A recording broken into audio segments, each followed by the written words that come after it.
Ресейде қазір соғысқа баратын адам азайды. Енді осындай түсте. Алдыда соғыс тағы да 2 ай, 3 ай жалғасқаннан кейін Ресей ОДКБ-ны міндетті түрде ОДКБ-дағы әскери келісім бойынша сен маған қауіп төнді, сен енді әскер жібересің дегенге барады. Содан қазақтардан қолдан жасалған Вагнерлер сияқты, қолдан жасалған ұйымдар Ресейге соғысқа баратын болады. Қазақстан өкіметі ресми түрде армияны қатыстыру да мүмкін. Себебі ОДКБ-ның құрамындағы ел.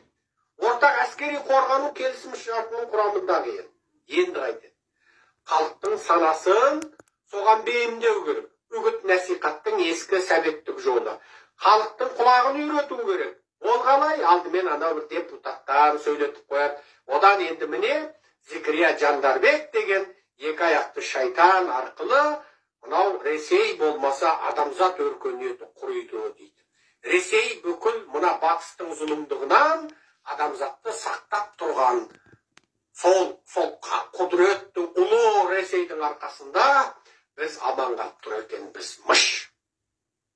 Бұның барлығының астарында үлкен тактика жатыр.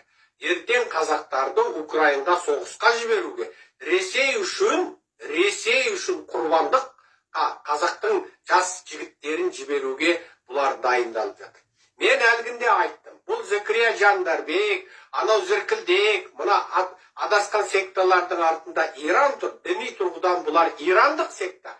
Иран орыстың одақтасы. Иран деген орыстың одақтасы.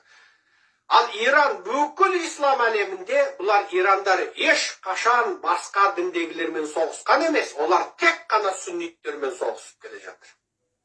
Және ғасырлардан бері біздің көшпенді түркілерге зұлымдық жасап келген ата жау Иран. Біз оның діни нанымы үшін емес. Олар бұл дінді қабылдамай және таратпай тұрғаннан осы көшпенді түркі халқының жауы Ирандар.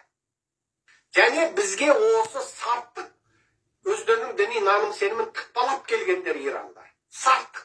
Мен қазақ 30 жылда мұсылмандасты, тәубе әлхамдулилля дейтіндерге айтам. Қазақ 30 жылда мұсылмандасқан жоқ. Қазақ әлхамдулилля мұсылман олсыз да. Қазақ 30 жылда сарттасты.